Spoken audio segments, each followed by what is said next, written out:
Welcome back. Today we're looking at a really significant event, the massive power outage that hit the Iberian Peninsula on April 28th, 2025. That's right. It kicked off just after midday, 12:33 p.m. Central European Summertime, to be exact. And it wasn't just a minor blip, was it? Spain, Portugal, even parts of southern France and Andorra were affected. Absolutely. The scale was pretty extraordinary. We saw, traffic lights just go dark, metro systems needing immediate evacuation, widespread disruption. Just a reminder, if you find this kind of analysis helpful, do give us a like and subscribe. It really helps us keep these explorations going. So diving into the initial impact, Portugal felt it immediately. How so? What were the first things to go? Well, the Lisbon metro ground to a halt, trains stopped running, traffic lights went out across cities. Chaos, I imagine. Pretty much. And communications, too. Mobile networks really struggled, especially for voice calls. Data was patchy as well.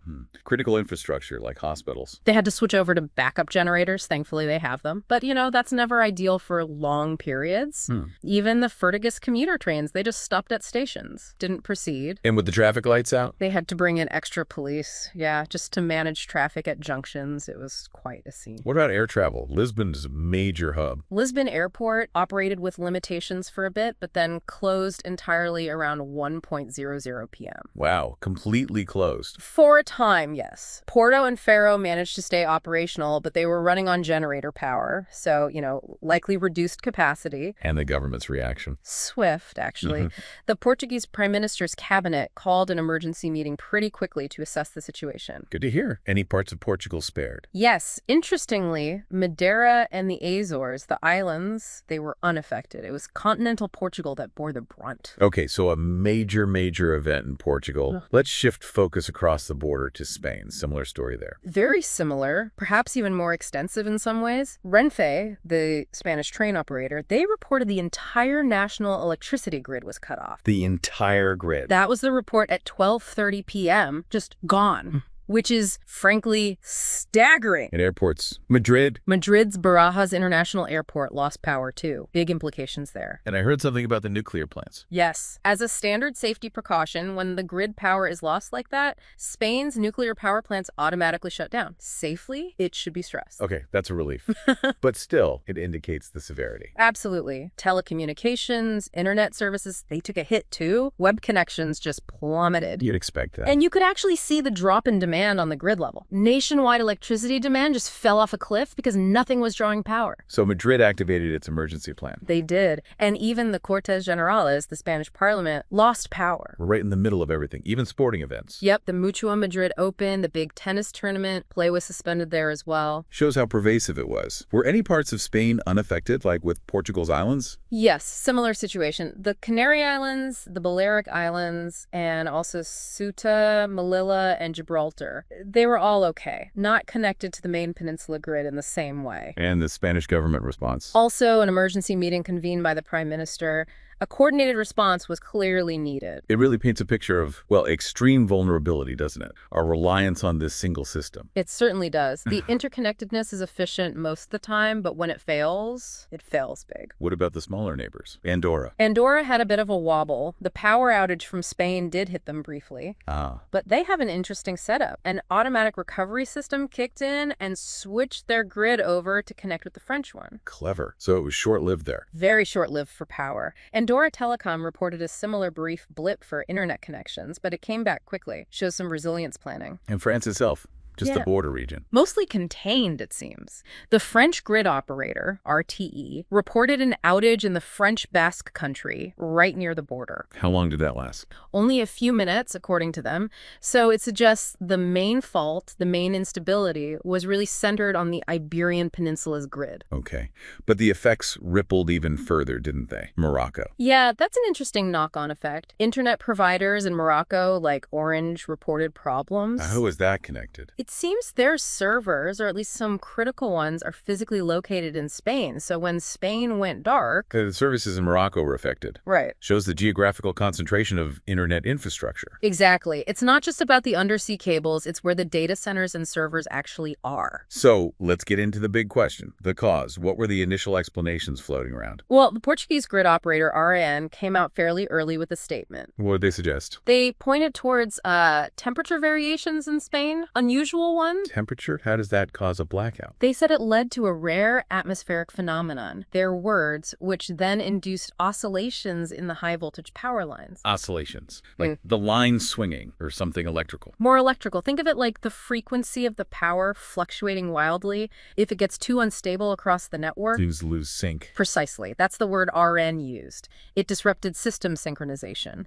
And when systems aren't synchronized, they can't safely interconnect, leading to automatic shutdowns to prevent damage, cascading failures. And how long did they think it would take to fix? Their initial estimate was possibly up to a week for full network normalization, which gives you an idea of the scale of the reset needed. A week. Wow. Was that the only theory? No. Arendon also mentioned another possibility, a report of a fire in southwest France that supposedly damaged a high-voltage line. Okay, that sounds more tangible, maybe. Of a physical cause. It does, but then you have the French grid operator, RTE, coming out quite strongly on social media, on X. And they said they flatly denied any fires in that area affecting their high-voltage network. So, conflicting reports right away. Exactly. Which isn't uncommon in the early hours of a major incident, but it certainly muddies the waters, adds to the confusion. And then there was another angle being investigated, wasn't there? Something more deliberate. Yes. The Spanish cybersecurity agency, INCYB, they confirmed they were investigating the possibility of a cyber attack. Right. That's the scenario everyone worries about with critical infrastructure. It is. A coordinated cyber attack designed to destabilize the grid is,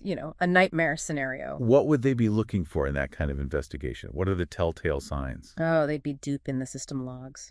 Looking for unauthorized access, unusual network traffic patterns leading up to the event, any sign of malicious code deployed against the control systems, the OT, operational technology side. It sounds complex to trace. Extremely. Especially if it's a sophisticated state-level actor. They're good at covering their tracks, sometimes making it look like a technical fault. So INCYB has a tough job there. While all this was unfolding, there was an interesting international offer of help. From Ukraine, yes. They offered assistance. Which is notable given their own recent, very painful experiences with attacks on their power infrastructure. Absolutely. They have, unfortunately, become world experts in grid resilience and recovery under attack conditions. Their offer likely stems from that hard-won experience. A willingness to share knowledge, perhaps? I think so. It highlights that these kinds of threats, whether technical or malicious, are really a global concern now. Protecting critical infrastructure requires that kind of cooperation. Let's circle back to the impact on the ground, particularly in Spain. We touched on transport, but maybe we can elaborate. It was paralyzed, essentially. All rail services stopped. The Madrid metro shut down completely, stations evacuated. Imagine being stuck on a train underground. Must have been alarming. And above ground, the traffic light failures caused huge congestion, just gridlock in cities. Offices had to close because, well, no power. And basics like gas stations. Ceased operation too. Can't pump gas without electricity. Hospitals, as we mentioned, went to backup power, prioritizing critical care. Mobile phones were patchy, you said. Yes, voice calls were particularly difficult. Interestingly, some data services and apps reportedly still worked, maybe intermittently. Why the difference? It could be down to how the networks are structured, perhaps different power backups for data nodes versus the cellular voice network, or just less congestion on data initially. Airports face delays across Spain. Yes, Aena, the Spanish airport operator, confirmed delays, and ANA in Portugal reported those limitations we talked about, Porto and Faro on generators. Lisbon struggling more significantly before closing. We mentioned the Madrid Open tennis being stopped, the parliament closing. Yeah. It really hit every aspect of life. It did. The mayor of Madrid even asked residents to minimize travel, just stay put if possible, to reduce the strain. What about other major cities? Barcelona? Similar story. Thousands evacuated from Barcelona's metro. The tram system shut down. Traffic lights out there too. And healthcare beyond emergency rooms. Routine medical work in hospitals in Madrid and Catalonia was suspended. They focused all resources, including backup power, on critical patients. Even regional metros like Valencia. Yes, Metro Valencia services were disrupted as well. It was truly nationwide on the peninsula. It's just staggering to think about the domino effect, how one system failing cripples so many others almost instantly. It truly underscores our deep dependency. Transportation, communication, healthcare, commerce, even leisure, it all hinges on a stable power supply. The backup systems worked for critical services, which is good planning, but the sheer scale of the disruption shows the potential vulnerability. So as things stood, power restoration was underway in some places, but getting the entire grid back to normal, that was going to take time. A considerable amount of time based on those initial RN estimates. Normalization after such a major collapse isn't like flipping a switch. It's a careful, phased process. Well, that's a sobering account of a major infrastructure crisis. Thank you for walking us through the details. Glad to shed some light on it. It's a complex event with many facets. And thank you all for listening. If you found this breakdown valuable, please do remember to like this analysis and subscribe for future explorations. Indeed, thank you. We hope this look at the 2025 Iberian power outage was informative. Join us next time for another analysis. Farewell for now.